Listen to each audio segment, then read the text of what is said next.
teachers passed away this week. A moment of silence for Amy Roseline. She was a art teacher at Prince South Central. She was retired as of last year, and so we in our school district now to take this time to have a moment of silence for her.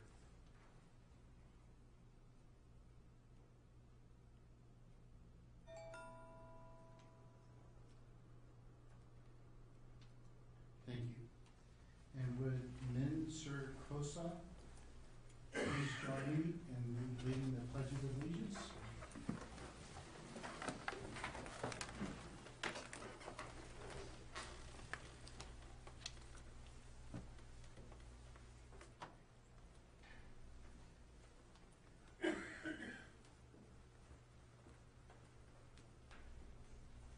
I pledge allegiance to the flag of the United States of America and to the republic for which it stands, one nation, under God, indivisible, with liberty and justice for all.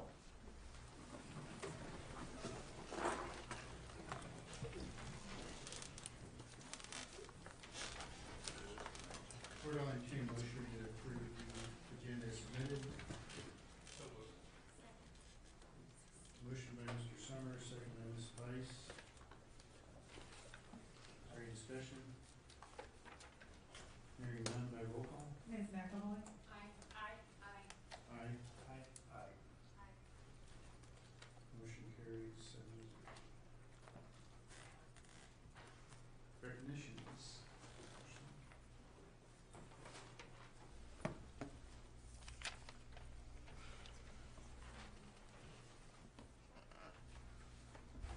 Good evening. At this time, I'd like to ask Mr. Andy Downs, the principal at Prince High School, to please come forward and introduce our student representative tonight.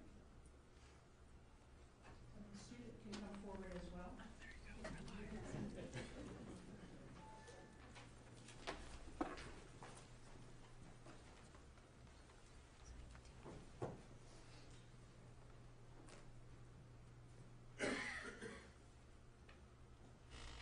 It's my pleasure to present Mensur Koso from Francisville North High School.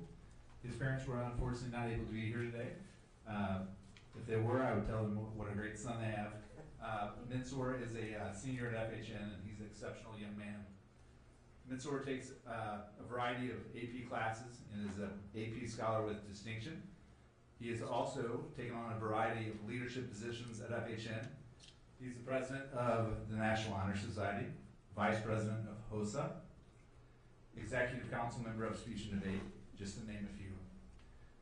Recently, Mensur was selected to Boys Nation. He was one of 2 students from 998 boys who attended Boys State to be selected for Boys Nation. This is an awesome honor, and it earned him a pretty cool trip to the White House as well.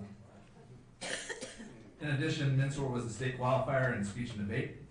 He's also very involved in a myriad of other activities and regularly donates his time to help others. However, as impressive as Mensur's resume is, what I enjoy most about him is that he genuinely loves to learn, and he's excited to talk about what he's learning in class. Every day that you see him in the hallway, he always has a smile on his face, and so just a great kid to see around, and we're very proud of him, and it's my pleasure to present him to the board as the honorary rep.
experiences? As fun as ours.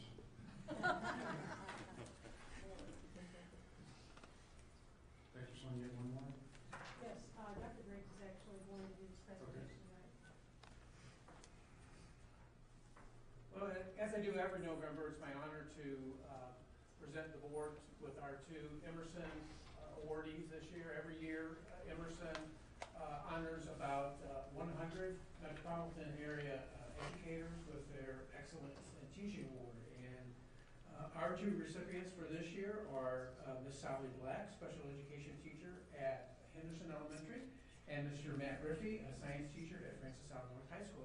So I would ask them to come up and join me, please.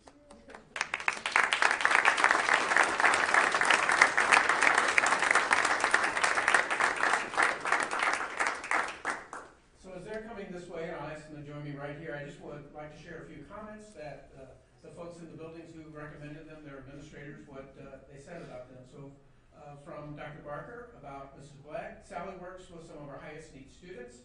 She oversees hundreds of student goals, their implementation, success, and monitoring.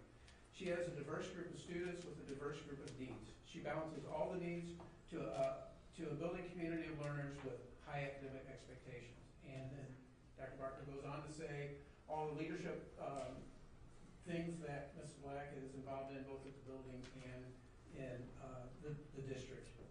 And from Francis Howell North about Mr. Riffey. Mr. Riffey demonstrates a commitment to our school in several ways. He sponsors our Health Occupation Student Association and is on the Project Lead the Way Advisory Committee. He has made several district presentations and presented last year at the state Project Lead the Way conference.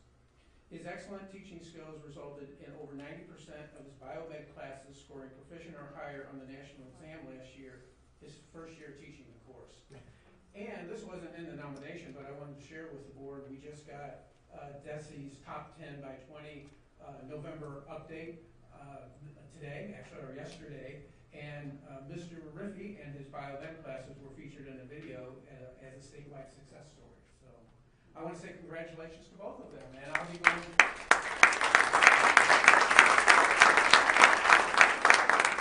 We will be attending a ceremony on Sunday evening at the Ritz-Carlton where they'll receive their awards. And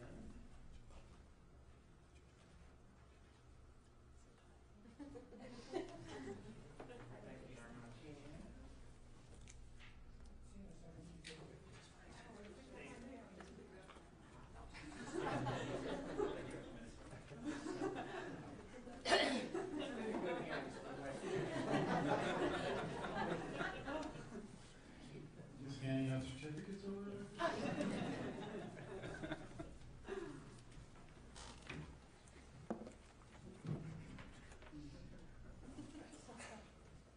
Alright, 1, 2. I'm gonna press your mouth. Hold on. Alright. 1, 2, 3. Thank you. congratulations, Sally.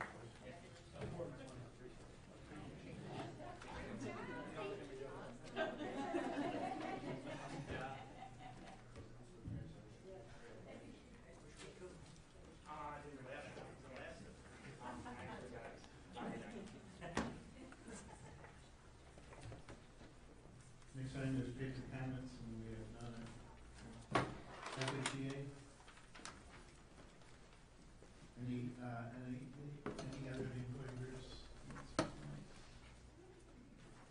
We'll entertain a motion to approve the patron comment report. Motion by Ms. McAvoy, second by Ms. Ferguson, approve the patron comment report as submitted. Any discussion? Hearing none by roll call. Ms. Coe? Aye. Aye. Aye. Aye. Aye. Aye. Motion carries 7-0. We're only taking a motion to approve the consent agenda as submitted. So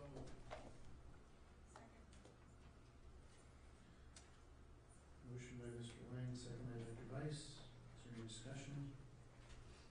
Hearing none by roll call. Ms. Ferguson? Aye. Aye. Aye. Aye. Motion carries 7-0.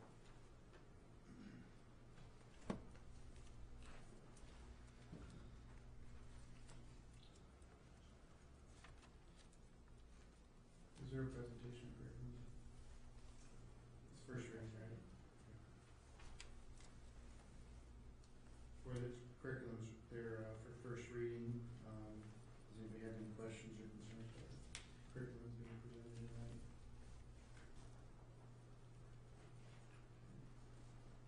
It's not for action, right? Nice computer notes, so.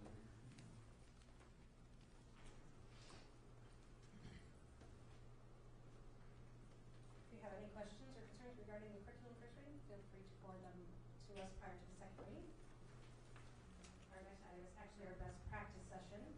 This evening, Dr. Greiner is going to talk with us about the Innovation Expo that took place this fall in partnership with Boeing at Barnwell Middle School. Very excited to talk about this tonight. Good evening, board. As Dr. Gutierrez mentioned, we had a fantastic opportunity in September of 2015 to partner with Boeing to provide an innovation exploration event at Barnwell Middle School.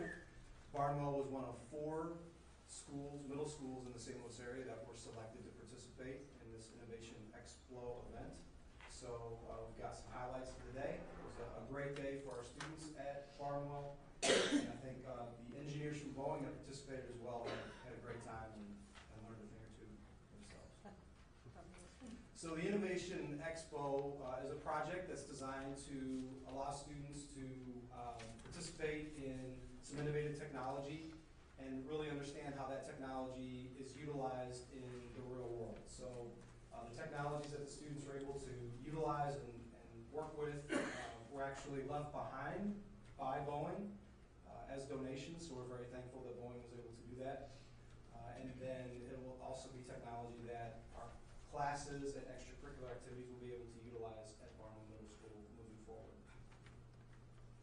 The 4 technologies that students were able to interact with, the Arduino, which are microcontroller boards that allow those users to build interactive digital devices.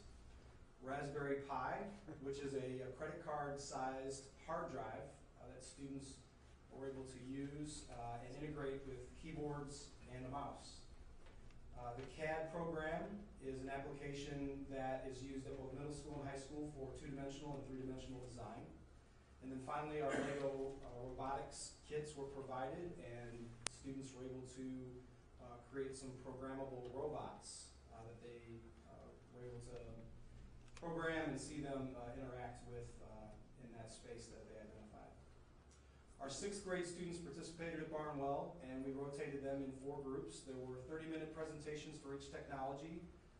Boeing provided over 20 engineers for the event from across the country, and so it was a huge field trip for them as well.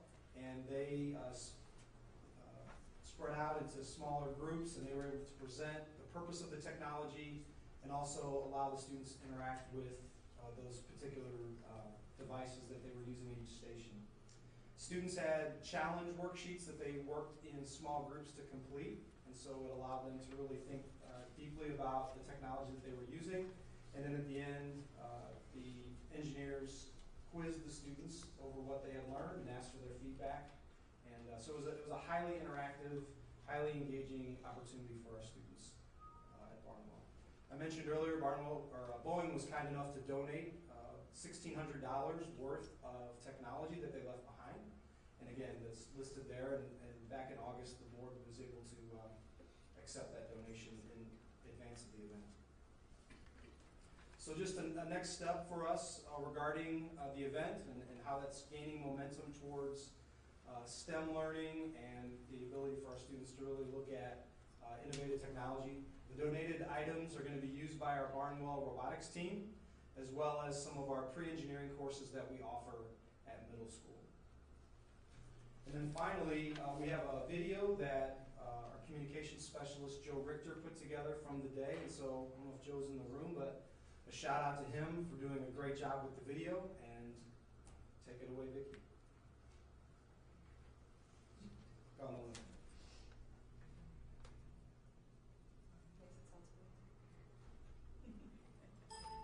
There you go.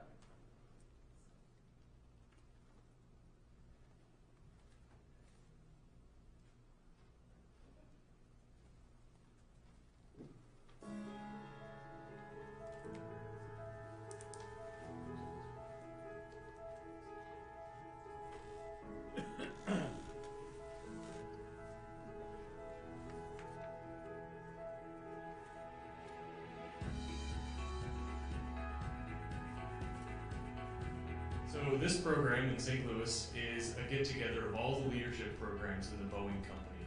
And this is enterprise-wide. So we have the commercial side of the business, the defense side of the business, and the testing side of the business. All of us are getting together to try and figure out how do we do things better across the enterprise? How do we collaborate better? How do we build better technologies? We are having a blast helping out. I mean, we love helping out the local community. We love having an impact in the lives of our future employees. Well, I like every single thing about bowling because I like the robotics because it's cool how it can sensor the wall before it hits it, and then 3D printing I thought was cool. And the Raspberry Pi chip was cool because it can, well, it can like be in like little ships and stuff, and like which is cool. And then the sensor, well, in the learning comments, which was like if you put this little light into something and you click the button, it would turn on if you put it to the right, which was pretty cool. So we here are teaching the Arduino boards. We're helping them learn basic circuit design, the very basics of circuits, how microcontrollers work, how processors work, and this is really introducing them to the basics of electronic design and software design. I like science because we get to create things and do science experiments that I've never learned before, and they're pretty cool. And then math, I like it because I get to do things that teach me more, and I'm gonna need them whenever I grow up. And they're gonna help me with my life whenever I grow up. So I already like them, but now that I've learned more about this, it's gonna make me like them even more. They are absolutely loving it. You can see it in their eyes. You can see it just in their fascination with the circuitry. And the really great thing about these boards is we're leaving a few boards here for the students to play with, and they're so cheap. They run about $10 to $20, so kids can purchase a kit and get to playing with it and build all kinds of cool things. I didn't even hear about going into today, and it's cool how they're giving some of their stuff to our school and other schools, so that and like later on, kids that go to this school are going to be able to use that and learn about things that they haven't learned about, like how we never learned about this stuff. Or some people have, but yeah, it would be cool. So we're here to try and make an impact in the lives of kids who are going to be our future. The kids here hold our future. They're going to be the future engineers, the future sales force of Boeing and other companies. So we're here to try and make an impact, teach them a little bit about technology, get them involved, get them learning, and hopefully some of them remember stuff and are going to come to work at Boeing in the future and help us out, help us bring it into the future.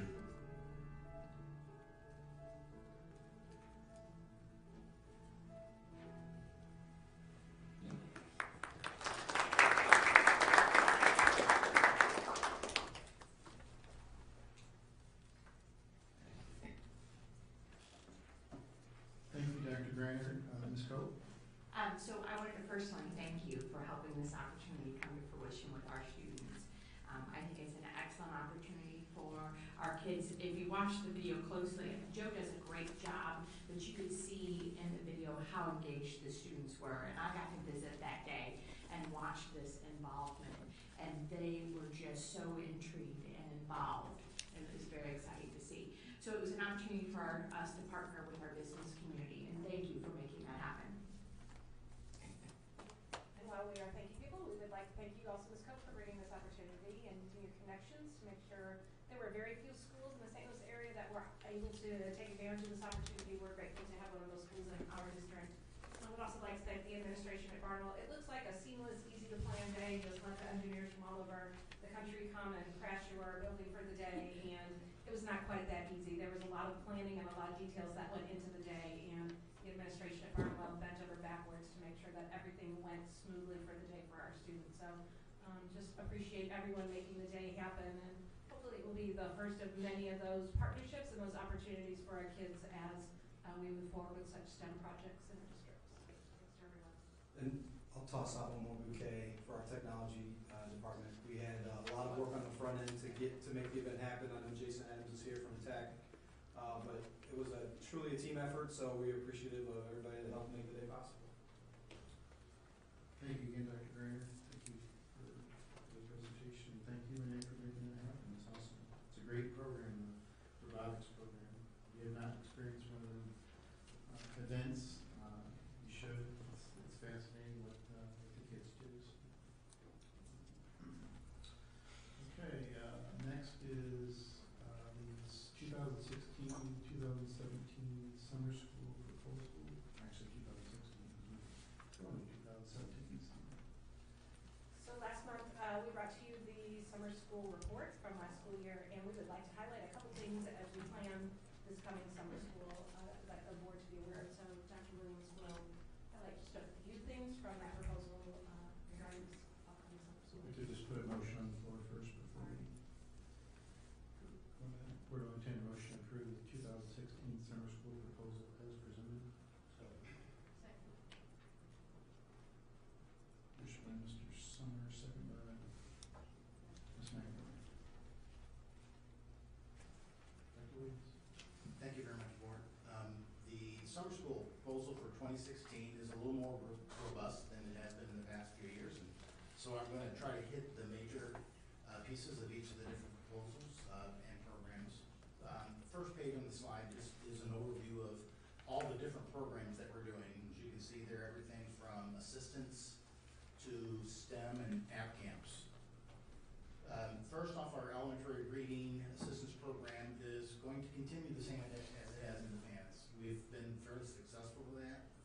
We're going to be locating at Independence Elementary this year in our rotation, and we're anticipating having the same amount, about 260 students in attendance in the program, focusing on reading and math, and we're going to try to throw some other fun activities in the afternoon that may tie into STEM related. There's some conversations about what we can do to make it a little more fun to the students. One of the major changes in the programs this summer is at our middle school level. Instead of focusing on a program that is completely credit recovery in format, we are looking at modeling after the elementary program, and we are going to be doing a Read 180, and we'd like to incorporate the program Math 180, and we're going to focus on students that need assistance in the areas of reading and mathematics of grades 6, 7, and 8. It will be a 30-day program instead of a 15-day program. So we will start in June and finish in July. If the students are not required to attend, we're going to be inviting the students to attend. We will provide transportation. We will have the students in the morning would be in a reading program if that's the area of their need, or in mathematics. And then the other piece that's really different about this program is that we're going to bring in electives into the middle school summer program. And we've never really done that in the past. So we're going to be looking at what electives at the middle school level we can bring in, and the students normally during the school year, if they're in the Read 180 program, have to give up an hour out of their schedule when they lose an elective. So if they have not had the ability to be in one of the computer classes or art or drama as an elective in middle school, they'll have that opportunity to do that during the summer. And then we are also going to open that up for other students that during the middle school year don't have the opportunity to get into the electives. They might be the students that are in the spectra or the band or choir. So it's going to be somewhat of an open enrollment for electives as well as remediation or assistance in mathematics and in reading. Next slide. High school, still continue with our credit recovery. That program stays pretty consistent, and so it's for students to recover credits that they have failed during the school year. And credit advancement. So those programs run together. This year they'll be at Francis Hall High School. And so with our credit advancement, we look at what other, these are courses that students can earn a 0.5 in. So we're looking at personal finance, health, online again. The one that's different this year is the ACT prep. There's always a June ACT national testing date, and so we would always have our ACT class up until the Friday before that test. And then the students take the test, and then they would be expected to come back to the summer school program because they just had taken the test. We're going to allow them to extend to stay for the full summer school program time that they would work to get a credit as an elective credit, and they'll continue to work on their ACT skills. Extended school year, we will do that again. At elementary will be at the independent site with us, and the middle school, high school program will be at the Francis Howell High site. And then for our third summer, we'd like to bring back the early warning system. This is the 9th grade, 8th and 9th transition program for students that will benefit from some additional help in getting prepared for that 9th grade year. They've, through indicators of at risk, we invite students that we think would benefit from the program. We are going to expand our STEAM camp this year. Some of the comments that we would get from parents are that this is great, we do grades 3, 4, and 5. Would it be great if we could go younger? Well, we are. This year we're going to include students that are finishing 2nd grade. And part of their program will be expanding that robotics program down to the 2nd grade, and we'll be looking at a program called We Do, which is right before the Mindstorm kits that we currently use for grades 3 and up. So our enrollment numbers for the STEAM camp are going to go over 500. We're estimating 560 students will have the opportunity to be in one of these 4 camps. And then at our middle school, we've always broken those out and had those at a separate site. We're going to bring all 3 of those sites back into one building. So we'll have 75 students at a camp in 1 week, so we'll have 3 teachers together. We'll do that 2 weeks in a row. We think that will be a benefit, so the students will, and the teachers will have the benefit of being 75 students at a program together, and they can work off with each other. They can do other projects that before with just 25 students they might not have been able to do. And then for our 2nd year, we like to bring back the application camp. This is where the students Sorry, I didn't get that. Students get together, the application camp, and we get back together and we will work on developing an app. And then we will work to design a marketing plan where the students will actually place their apps when they're completed, and they will go on the Google site for public download. And projected cost and revenue, it looks as if after we have spent out and estimated our expenses and everything, that the summer school program will have $115,000 over revenue over expenses this year. And that is largely due in part to the size of that middle school program. We're increasing the number of students at our elementary STEM camps. And then again at the app camp, we are adding a 3rd teacher there. So all that together would put the project, the whole cost of the summer program in the positive. And then the extended school year budget, we provide that also for your information.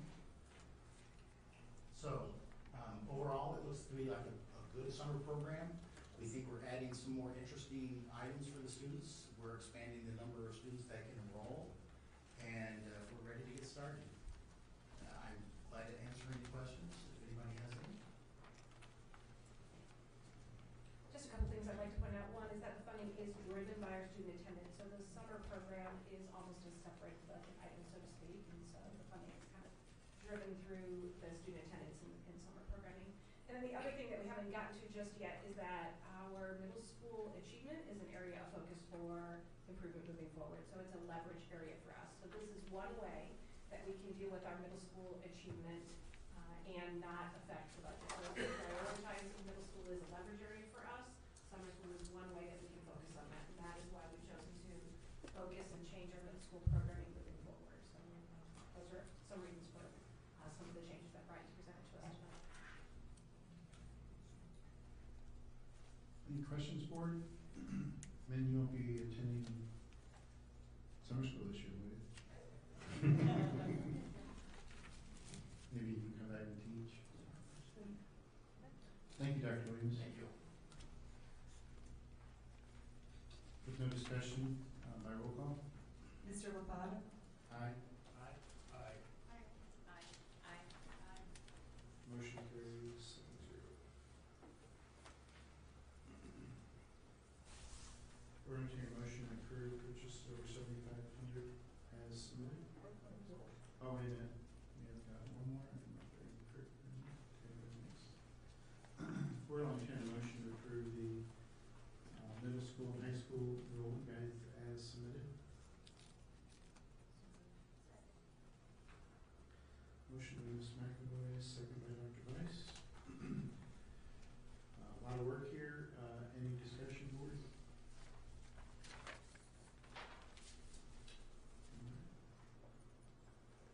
Roll call? I'm sorry. Are you? He's just there for questions if we don't have any, right? Correct. Right. No.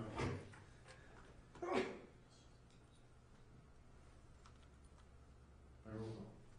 Mr. Lund? Aye. Aye. Aye. Motion carries 7-0. Thank you, Dr. Taylor. Okay, now purchase order 7,500.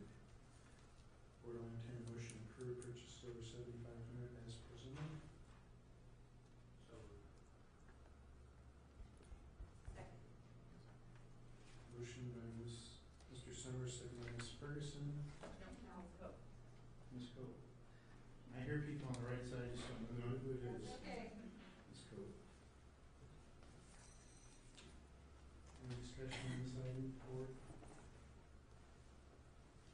Hearing none, by roll call. Mr. Summer? Aye. Aye. Aye.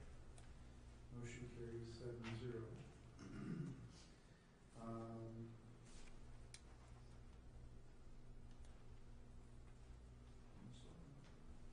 We're going to entertain a motion to approve the FH16 revised budget as presented.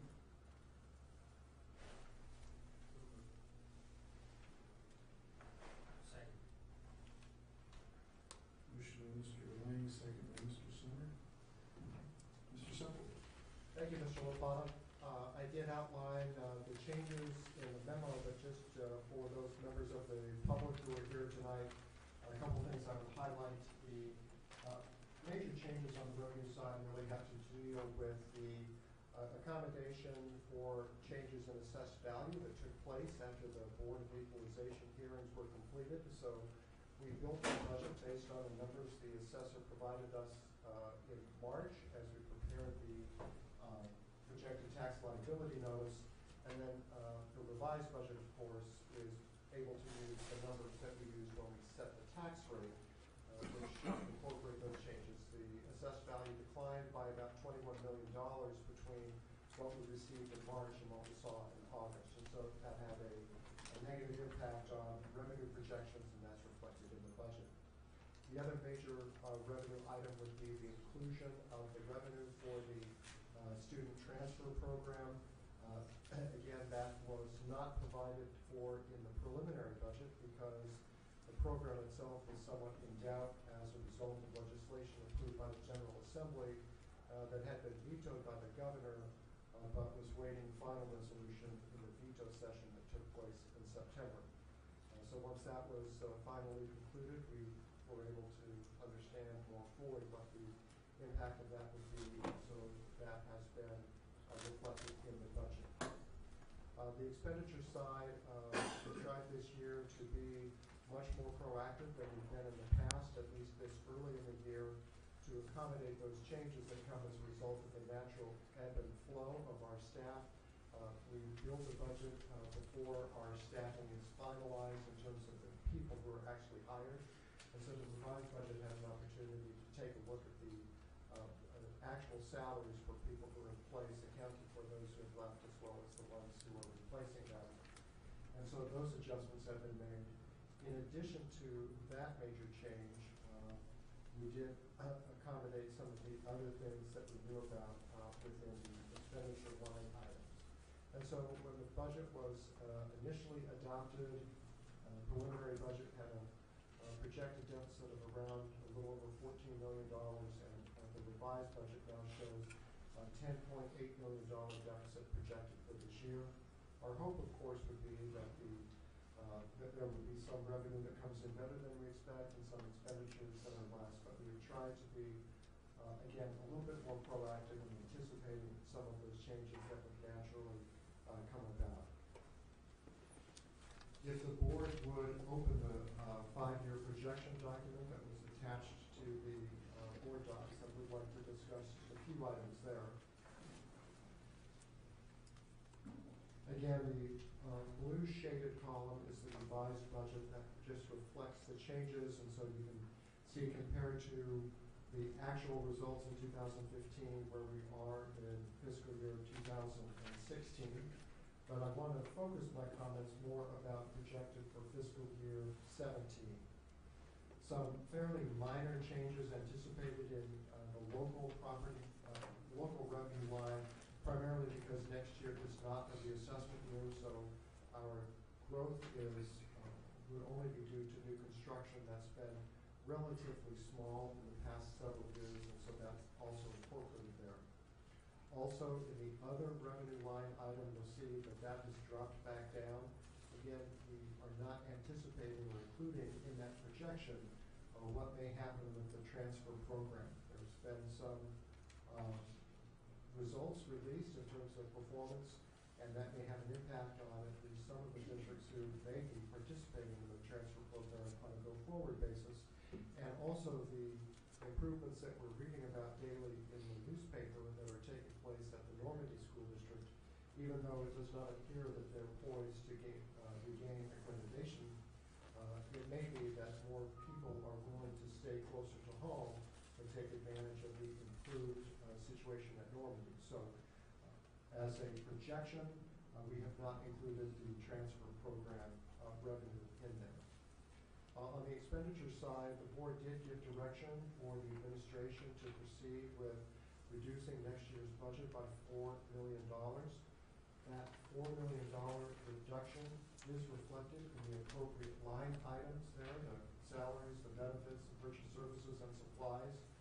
And so the projected deficit that we're looking at incorporates the $4 million reduction that we were directed to work on by the Board of Education. So as you're looking at this document and the ones that will follow as we get better data as we move forward, I just want to make sure the board understood that that does include the projected reductions that we were directed to make. And of course, the subsequent years are built off of the projected fiscal year 17 budget.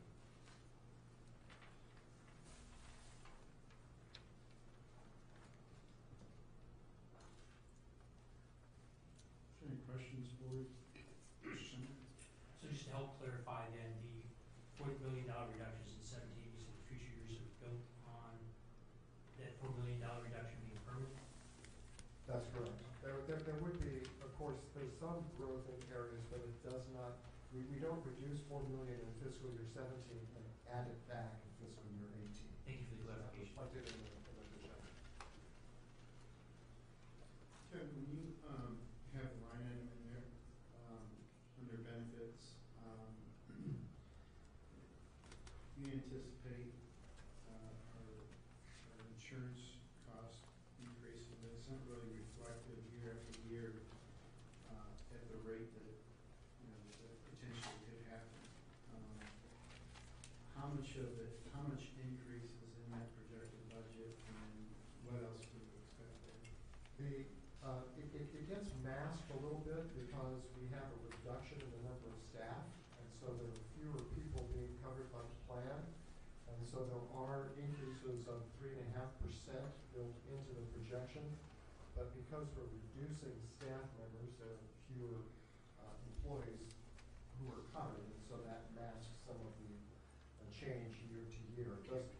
While it doesn't appear, if you look just at the raw number, that there are reductions there, as I said, it's kind of hidden. And remember, that includes not just, that line includes not just the insurance, but it's the retirement and so forth. And there were reductions in those line items as well. So my question is, do you anticipate that number being bigger, or is that the number it's going to be?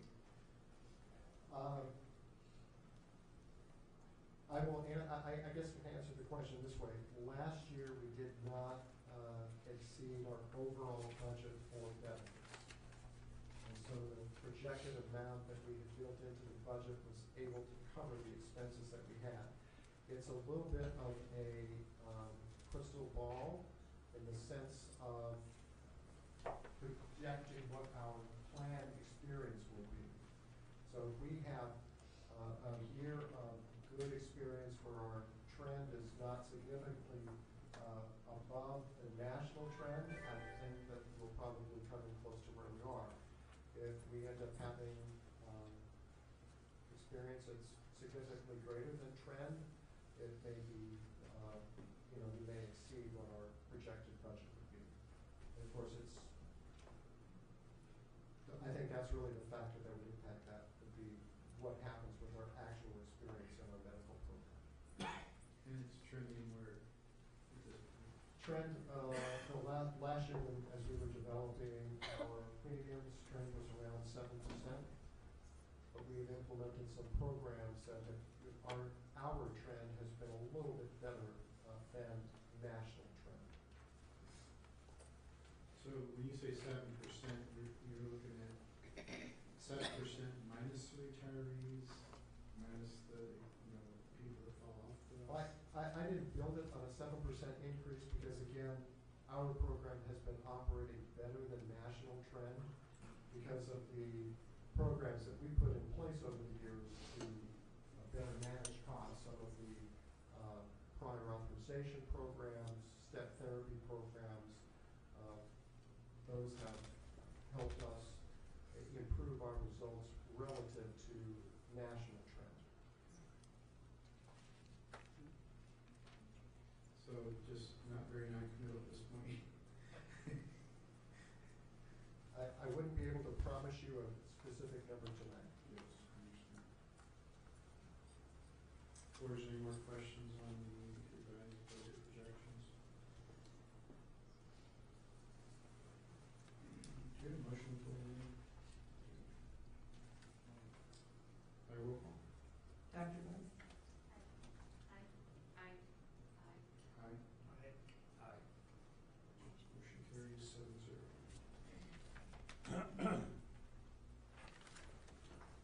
Where do I turn a motion to approve the financial statements for September and October 2015 as presented? So, Motion by Mr. Summers, second by Ms. Ferguson. Any discussion on the monthly financial statements? Mr. Paul, I did have two comments I would have to make if the board doesn't have any. I was just gonna ask one quick question. You indicated this year that we have not received any county revenue yet. Could you refresh our memories when we started receiving that in last fiscal year? Our state assessed utilities typically is more of a January, February payment. That's the major county revenue line item. Last year we had a somewhat unique situation where we got a little, some of that payment that was attributable to a prior year that came early. We are not off cycle in terms of receiving revenue.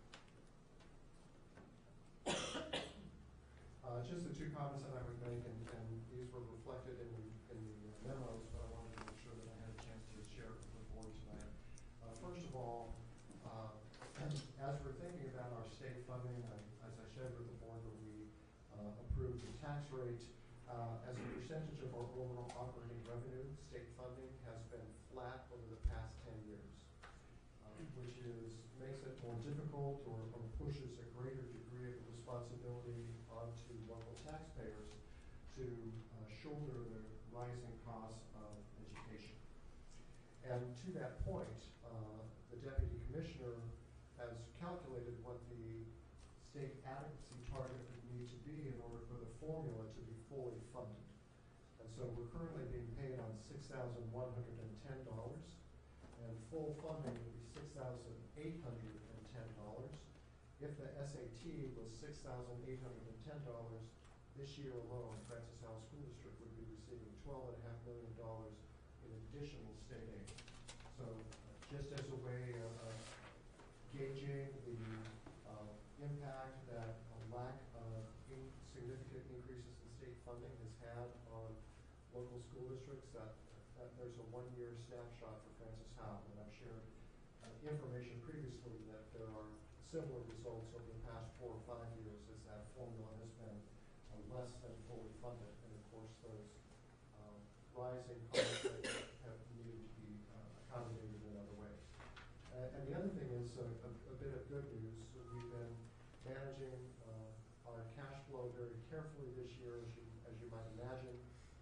Several years ago, we were able to renegotiate the terms of the direct deposit agreement with the state of Missouri, which allowed us to, there were 2 months of the year when the state did not intercept some of our state aid to go into the direct deposit program that was used for repayment of principal and interest on our bonds, which allowed us to take advantage of the state's AAA credit rating, which lowered our overall borrowing costs.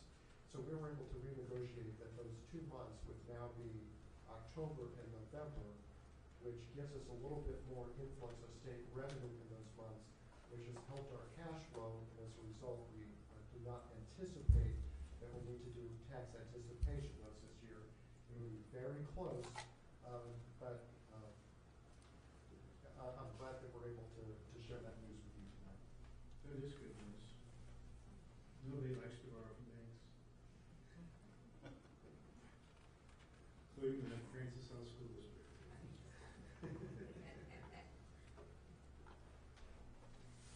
That's not true. Any other discussions on the financial report? Mr. Simmons, do you have any questions? Hearing none by roll call? Ms. McAvoy? Aye. Aye. Aye. Aye. Aye. Aye. Motion carries 7-0. Item number 9A is board election, board candidate training dates. I know there's a date on there that you guys would like to consider changes, so maybe let's get that fixed before we make a motion. Because we have a double book that night and we need to. Right. If we can look at the second attachment there that says election dates.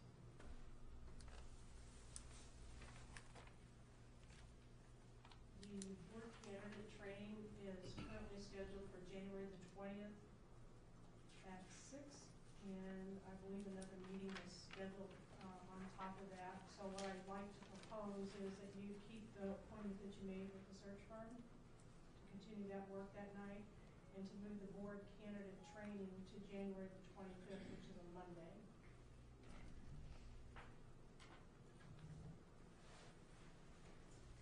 So, Everybody good on that date?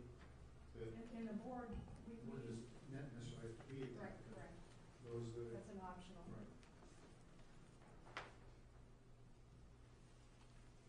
Would you like to have some representatives in attendance that night if possible, so that new, prospective candidates can ask questions of existing board members? So that would be changed, so we don't really have to do an amendment until, because we have a motion. Yeah, we'll just change that date. Same time, As revised. same time, 6 p.m. still? Yes. So I need a motion to approve the Board of Education, Board candidate training dates as revised. Second. Motion by Mr. Summers, second by Ms. Coe. Any questions for me? All right, roll call. Ms. Coe? Aye. Aye. Aye. Aye. Aye. Motion carries 7-0. Policy review, this is the first reading. There's quite a few policies there. You have a chance to read them and look at them. A little bit about the Board of Education there. So I guess if you have any questions on that policy, filter them through Dr. Sloan or Mary Hendricks Harrison, whoever it applies to. This is the first reading, and they'll be available for next meeting.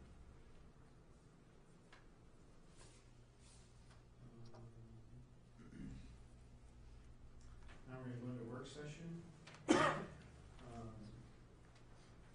Rich, you ready for the meeting? As we get started, I've asked Mr. Supple to help me, and he's going to hand the board a copy of, hard copy of the calendar. I think as I'm taking my presentation, it might be good to have that at your disposal to be able to look at.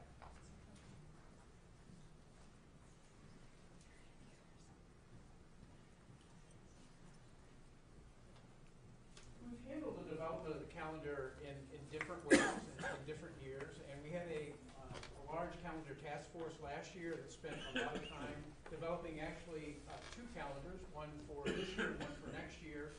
And our intent has been was to get two calendars approved, so every year we can bring one more calendar back to the board and always be 2 years out. We think that's good for our staff and it's good for our families. So we didn't have a calendar task force this year. So I developed the calendar based on the 2015-16 calendar, so it's very similar to the 15-16 calendar. And then I made adjustments as needed. As you roll those dates, there's some things that you just have to change just because it makes sense to change them the way the days and the calendar falls. And so over the years, I've been presenting the calendar to the board and been a part of developing it for several years now. And these seem to be the things that we always need to consider in our calendar. So these are the things that we made sure that we looked at and made sure that we tried to get right as we developed it. And again, over the years, these are some things that we try to do when we develop our calendar.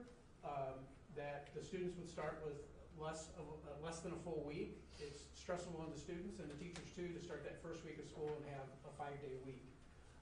That teachers would return no earlier than August 1st if at all possible, that we keep our quarters and semesters as even as we can. That's particularly important for those classes that are semester classes.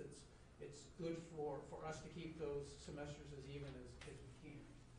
And then that the student's last day be before Memorial Day, not counting snow days, and that graduation has to remain the first Saturday in June because we do have our graduation at the Family Arena, and that's kind of our Saturday to have graduation, so we're locked into that date.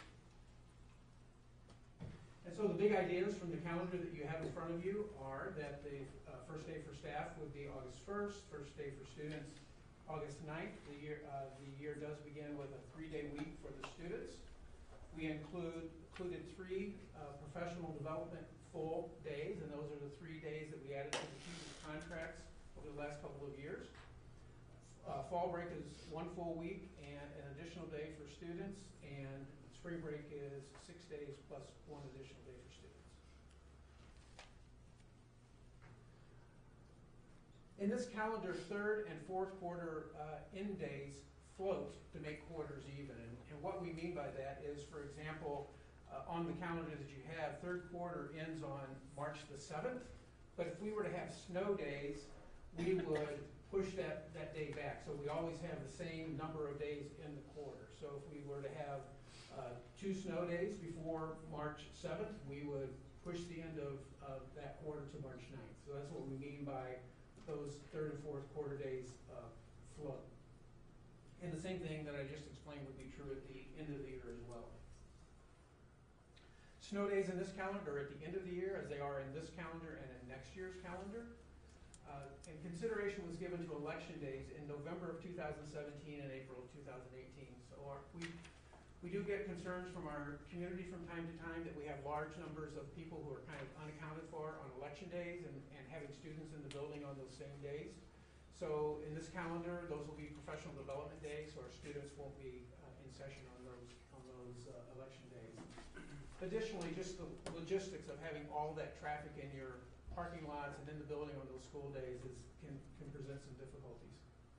And this year, or for this calendar, 17-18 parent-teacher conferences remain unchanged. The board might remember that we had some discussion about that last year. And so sometimes we get some concerns or comments about our breaks and the length of our breaks. So I wanted to give the board some historical data about the length of our breaks, actually going all the way back to 11 and 12. And so you can see that the number of days that we have scheduled for breaks for 17-18 are very similar than in most of the years past. We also sometimes get some comments about our start date, and I just wanted to share with the board what the start date in this calendar is, which is Wednesday, August 9th. and that compares, it's very close in comparison to our start dates over the last several years.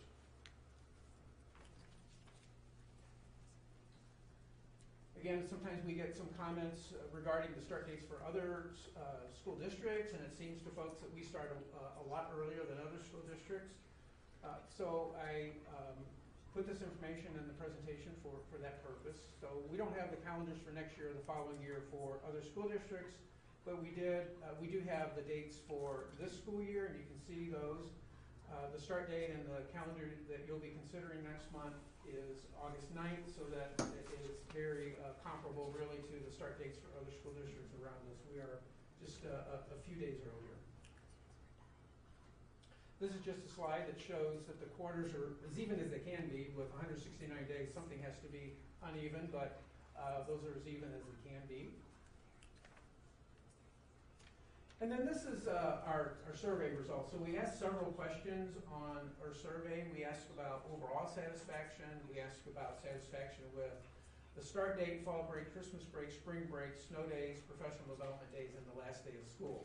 And I have provided the board with a document that shows you the results of all of those.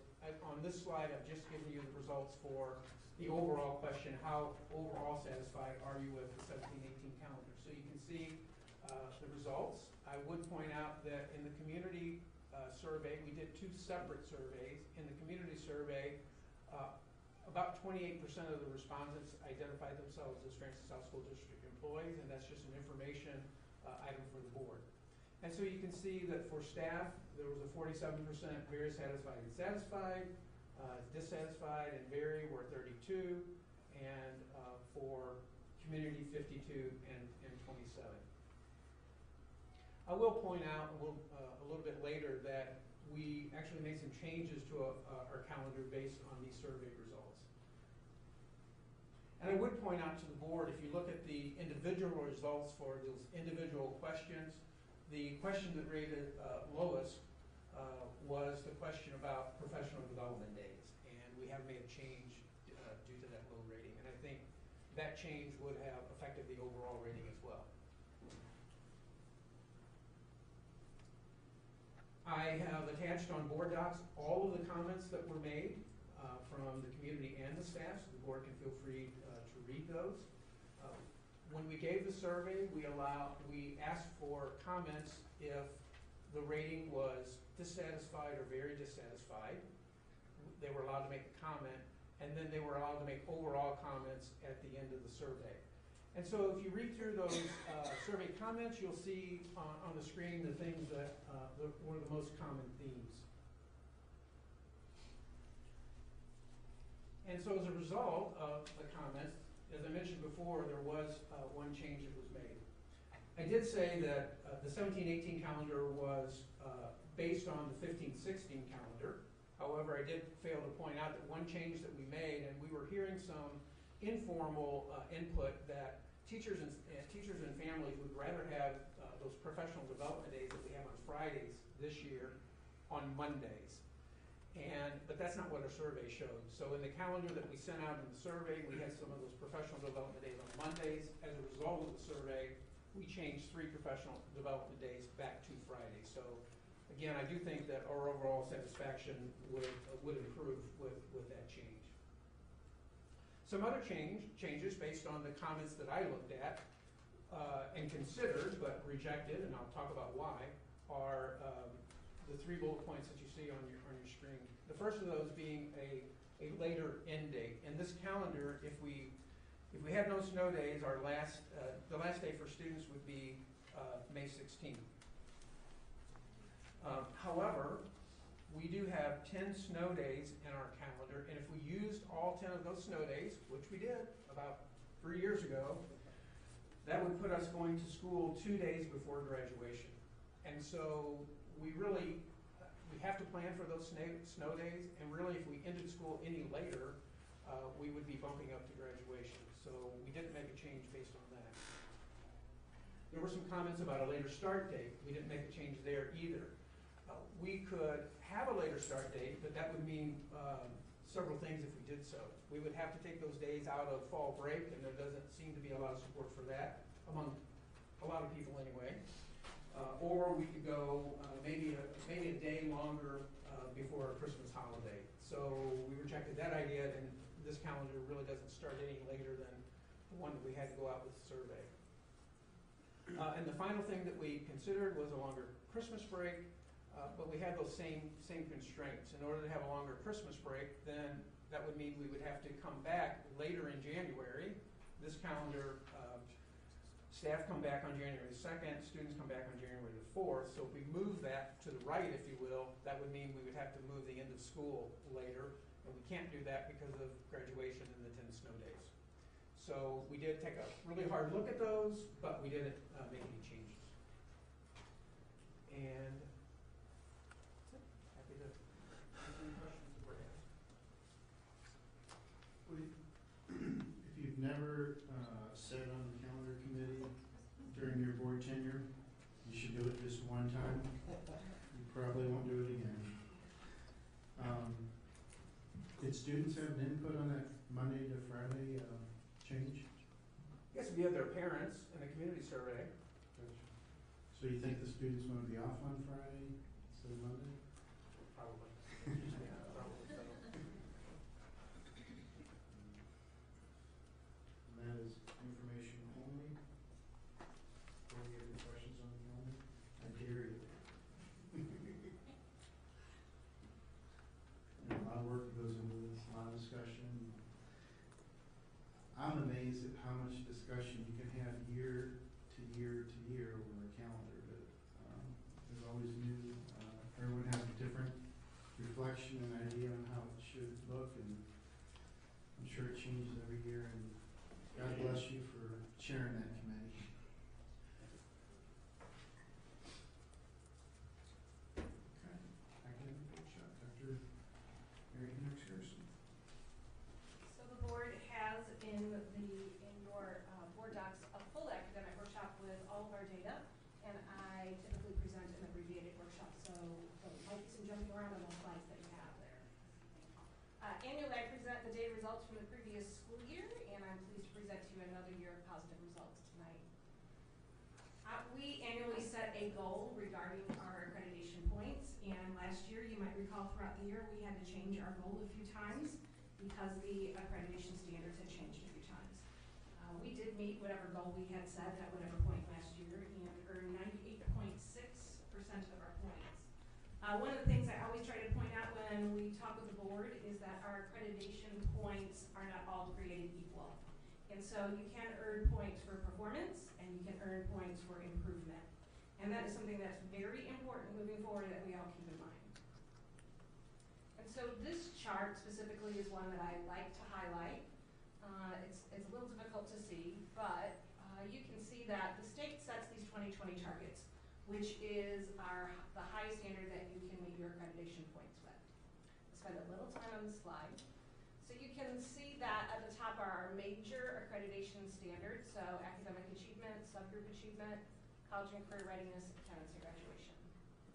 The highlighted areas are where Francis Howell has met the 2020 targets.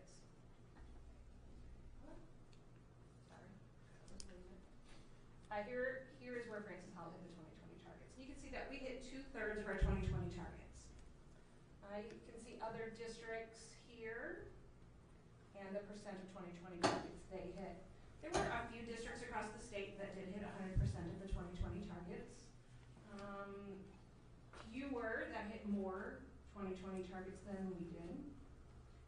Something fascinating for our department is just to look at the pattern here. So if you look at subgroup achievement, it would be fair to say across the state that subgroup achievement is an area that we all need to work on. There is a gap in those at-risk groups. So students with IEPs, students with limited English proficiency, students who are on free and reduced lunch typically are not achieving at the same levels as our all groups, so to speak. There's some patterns here that we can learn from. So you can earn your accreditation points from status, which is performance, or improvement. And we have earned 2/3 of our points through those status, through hitting that 2020 target. So that's the good news. One of the concerns that I have moving forward is that as we pull some of the supports and have to pay more attention to our resources, it's gonna be more and more difficult to hit the 2020 target. The 2020 target is an ever-increasing target. And Francis Howell, as it gets more difficult to hit that target, we are also not necessarily going to be having improvement. So it might be easier for some districts who are not hitting the 2020 target, but showing improvement, to continue to hit to earn their percentage of points. And so this is a good news slide for this year, but it is also a cautionary slide moving forward. The board typically likes to hear how we're doing compared to other districts, and if we look at, this is our state standard assessment, and what we call our MPI, it really is a measure of how all of our students are doing at all of our achievement levels. And something that we know from our community survey is that it's important to perform the highest in St. Charles to our community. You can see in English language arts, we are. In math, we are. If you look at the full report, in science, we are. And in social studies, which is a one test and of course exam, we are not. So that's an area that we need to focus on. ACT is an area also that I have talked with the board about in the past. Last year, Francis Howell, 2 years ago, we chose to test all of our juniors. Our accreditation is based on your graduating class. So that group of juniors graduated last year. And you can see that we have about 93% of our students who graduated last year take the ACT. That's about 25% more than the other St. Charles districts. Now the next year, it was required of all the juniors across the state. So when those kids graduate, it'll be more of an apples to apples comparison. What that did to our ACT,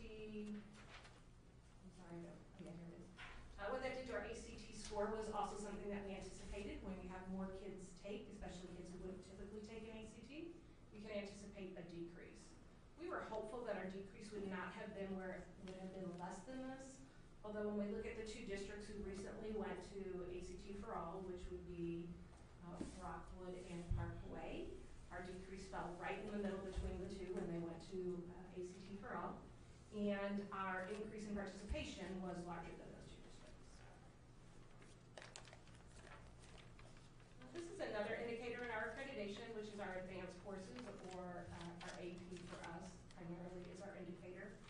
A couple things I want to point out, that would be that we have more than doubled where we were 5 years ago in our number of AP tests taken. So you can see an exponential growth in our number of students that are taking AP classes, that's kind of the blue there, and the number of exams taken, that's that reddish or that rust color there. So some significant growth there.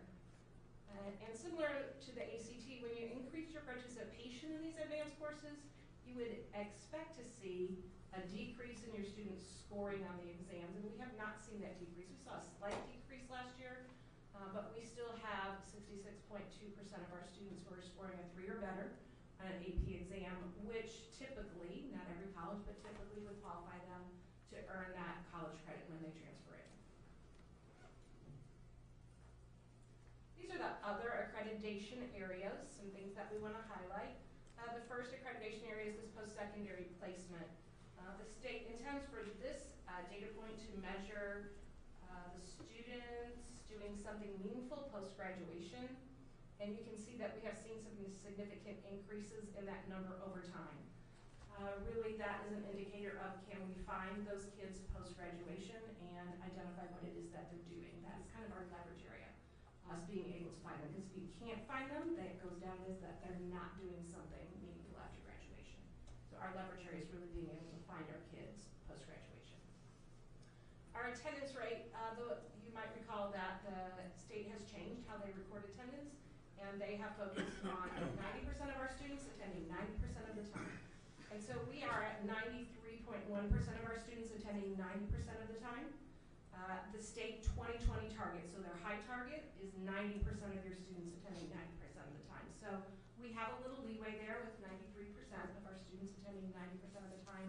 And that really is because we have been focusing on excessive absenteeism for many years. So if you've been around for a while, you know we have put many supports in place to address our students who are, many of you as parents might have heard from some of our administrators, we have definitely some reactions, immediate reactions, even just after 1 day of absence for our students. So we have put supports in place. In addition, again, we're hitting our high target in the area of graduation with 95% of our students last school year, completing in 4 years. And again, many supports in place, including credit recovery online. We have what we call a transition coach, or someone that will call kids who have dropped out 6 months after dropping out to see if they are yet tired of being on their parents' couch and ready to come back and do something more meaningful back in our schools. And so we've put lots of supports in place over the past years to increase its graduation rate. You can see we've had some good results, and we still have a little ways to go there. Just to summarize our accreditation points, you can see the area that we did not earn. So you saw in that first line, we didn't hit our 2020 target in math, but we did hit our improvement points.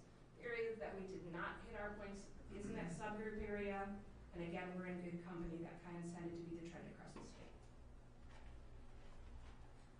In addition to the data that is collected through the accreditation process, Francis Howell collects data in many other areas, a few of which I'll highlight. One is reading, and we have had a focus on increasing the number of students at grade level across our district for many years. We were stuck at the 60-65% at all grade levels for many years. Recently, we have been creeping up. We have a nice trend line, which is not typical, over the course of the last 5 years. Our goal is to get to 80% at all grade levels. We've hit several grade levels that are at 80% or better, but we need to get 3 through 8 on a national reading normative validated test at 80% before we feel like we've really reached that goal. So we still have a little bit of growth to do here.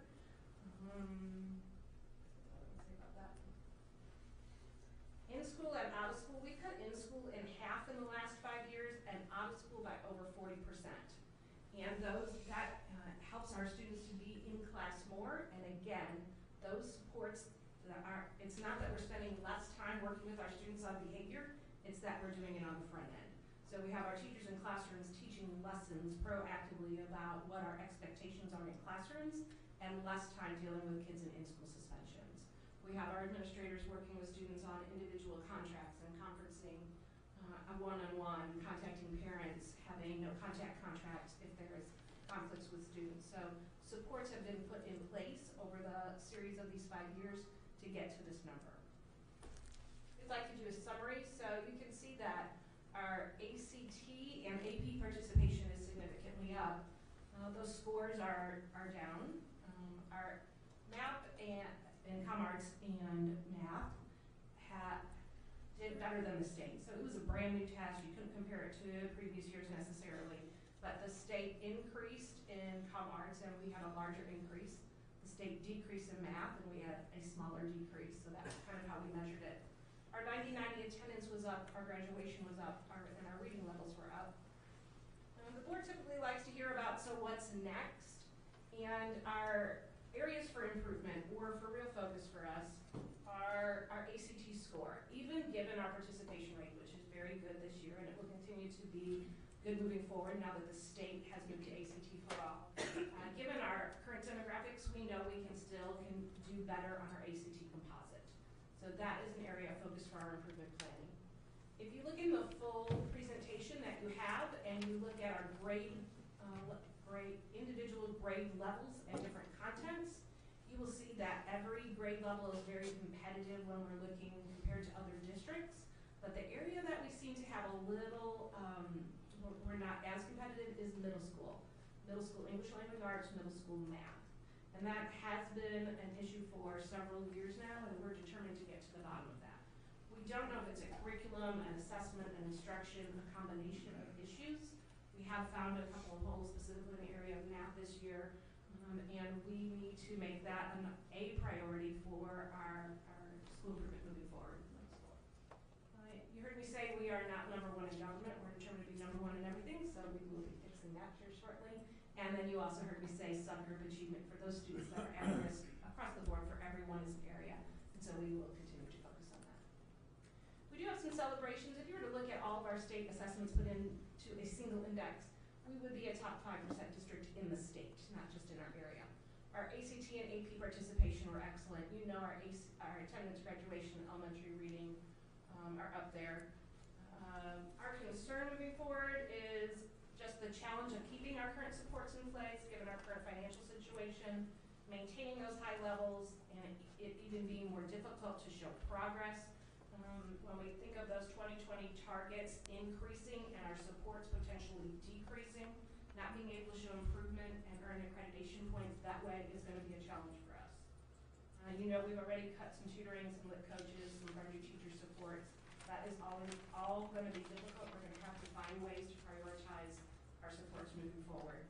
And then the last thing that I always like to close with is, as you look at those 39 slides that you have in your presentation up there, it's easy to get caught up in all those charts and graphs, and just want us to remember that we did have a good data year last year, and that those charts and graphs are representative of the achievement of our students and their hard work and the hard work of our staff. So we do have good news this year. Our students are achieving at higher rates than in the past, and those data points really are our kids. So I don't want us to get caught up in those numbers and those graphs too much.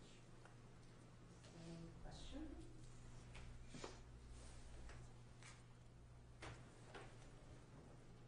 Board? Just a few quick questions. Can we talk about the measurement for attendance? I know it's changed in the last, was it 3 years ago, 2 years ago? 2 years ago. 2 years ago, where 90% of the students must be present 90% of the time. Were the prior years restated based on the new measure standard? Yeah, so the APR is for 3 years, so they go back and did a 90-90 for the past 3 years. Okay, so the information we have on slide 26 has our prior years restated. It's 26 on board docs, not necessarily on the screen.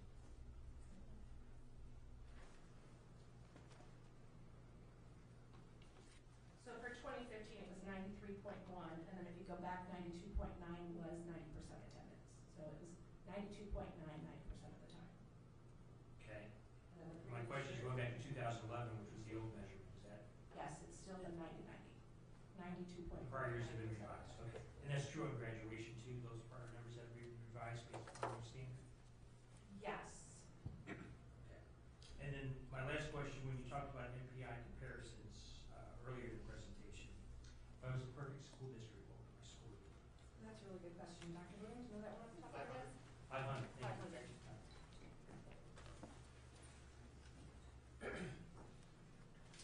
There's no perfect school district. You gotta have some goal, you know.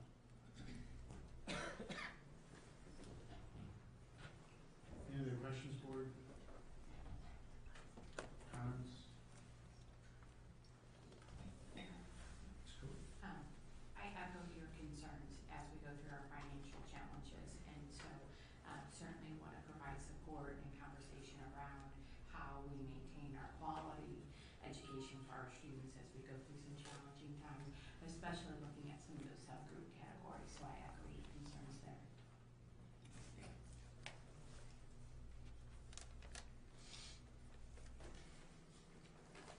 Thank you, Ms. H., for your presentation. Super job, as always. And great job to our students and staff, great performance. It says up there, we're providing a consistent and comprehensive education that fosters high levels of academic achievement is our #1 goal. And that's happening in Francis Howell. So, thank you. Superintendent comments. Yes, first I'd like to thank our student minister for coming tonight, and thank you for your contribution to those numbers that were up there. I know you played a big role in your high school, so I'd like to congratulate you on your senior year. I don't know if you shared with us where you're going to think about going to go to school, but maybe you can do that in just a second, and maybe Mr. Rabat give you an opportunity to speak for you. So thank you for coming. Great to hear your story. You have an awesome story to tell. Also, I don't know if we recognized this at the last board meeting, but I'd like to point it out tonight, just to recognize our finance department for the meritorious budget award that they received 10 years in a row. And I think as we go through some of these challenging times, for them to have been recognized nationally for their award and the transparency of the document and the ease of readability for the average person out there. It takes a lot of work to put that document together, so I would just like to recognize the finance department. Also, that is American Education Week, and we sent out a couple of pieces of information about that. And just a shout out to all of our, to the board, to everybody who works in the school district, to our great students and staff, and to our parents, providing a great education for our students. You know, they started this after World War I to raise the awareness awareness of the illiteracy rate. And as you heard Mary talk about today, we still have our challenges with kids who are struggling in that area, but far different day. So I'd just like to recognize the great work that public education has done for our country. Prince Howell Central's been nominated as one of 3 high schools to be recognized by Mission for good student behaviors and a welcoming environment. They've worked very, very hard there. Just like to give a shout out to Prince Howell Central for all their work. Board candidate training dates, we talked about that, and that is it. Board candidate training, we are going to approach that in the manner in which we've approached it previously. If the board would like for us to do anything differently, please let us know. Otherwise, we will proceed as we have done in prior years. And last of all, I'd just like to say happy Thanksgiving to everybody. It'd be nice to take a little bit of a break and enjoy some family time. So thank you. Thank you, Dr. Sloan. And sure, thank you for being with us tonight. Hope your experience was as fun as ours. And take a few minutes and you just press that button. First, I'd like to thank everyone. This was quite an experience, and I really enjoyed this. I like looking at the statistics and all of these things. One of my hobbies is speech and debate, where we do research and we look at all the numbers. And I even have a political internship where I do a lot of research there. So seeing this on the school level, on the decision making of the school level, is very interesting. In terms of college and all that, in terms of my career, I'm thinking between pharmacy and medicine. As I look more and more into it, I think pharmacy it would be the better option, simply because I don't want to be in my 30s when I can finally start working. And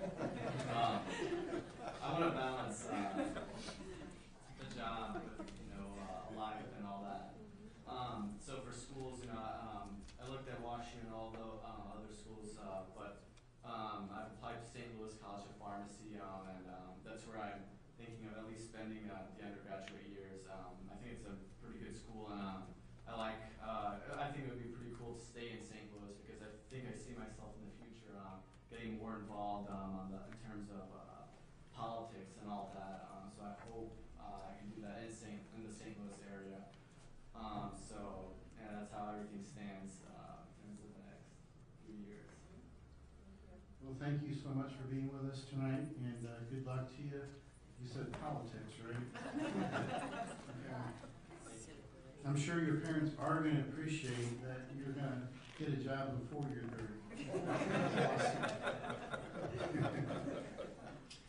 We're out and entertain a motion to adjourn. Wait. Whoa, we have one more item. We need to talk about upcoming meetings. Oh, that's right.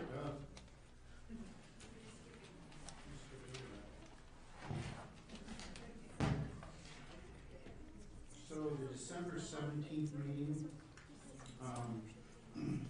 one thing I'd like to add to that is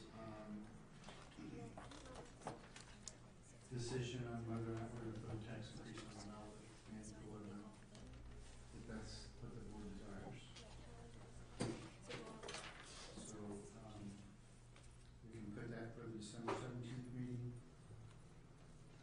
Let me ask you a question about that. Sure. If we're going to discuss that item, whether or not we're going to move forward with that item, can we also add transportation back on there then? So if the decision would be to do something other than what, we have, if we decide that we're not going to do it, then I think we probably need to entertain a discussion about transportation, so we can start moving on that and do something different. Okay. So you'd like to know ahead of time if that's Well, if we probably need to talk about the ballot item, make a decision about that, or needs to make a decision about that, and then once that decision is made, then maybe we can make the transportation decision. So Okay. if we're going to continue it, or if we're not going to have a ballot measure, I would assume we'll be. So put that item as a budget adjustment item, possibly? I think it's standalone item. Okay. So that'll be an addition. Any other additions to the December 16th meeting? So we'll list that for information, 17.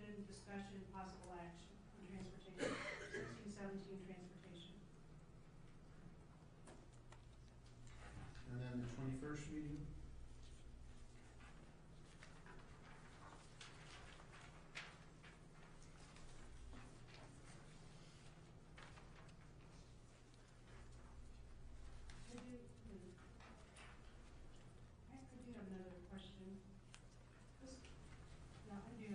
not necessarily about the agendas, but about calendars. Do you mind if I ask for now? Certainly. December the 1st, the search firm is doing a meeting with the community on inequalities. And previously at a work session, the board had decided to do a meeting with that same kind of a group on the December 2nd. So I'm wondering if it's okay if we don't do the December meeting that we had talked about previously doing, and that becomes part of the conversation with the search firm. So the search firm will seek their input on the superintendent qualifications, and then the last 15 minutes we could spend talking to that same, or you all could spend that last 15 minutes talking to that same group about, like you did with the other two meetings. Ms. Cope? Just to make sure, level set everyone, one of our intents for that was to capitalize on the superintendent search meeting with the community. So with one being on one day and then our tentative date being the second day, I would like to combine those. I don't think we'll get people to show up to vote twice, 2 days in a row.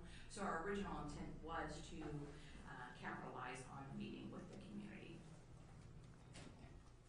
Mr. Summer? And just to reemphasize our people we talked about before, though, remember the superintendent search recommended the Board of Education not to use community meetings. I talked with the search firm people today and explained the situation to them, and they would like to come in and do their part. The board, if they come, would ask that they wait outside until they're finished with this group, then you can come in for the last 15 minutes and do your presentation and ask the community questions that you wanted to ask on community engagement. They were okay with that.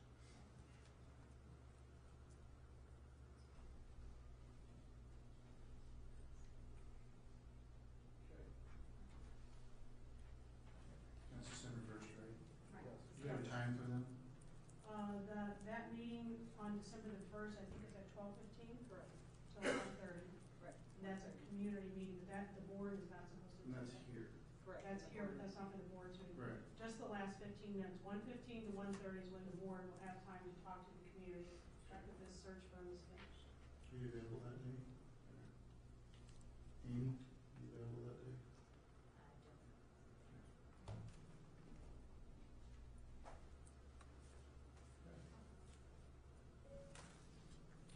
All right, is that it? I'll entertain a motion to adjourn. Second. Motion by Ms. Cook, second by Mr. Summer. By roll call? Ms. Ferguson? Aye. Aye. Aye. Aye. Motion carries 7-0. Can I get this stuff that I need to sign?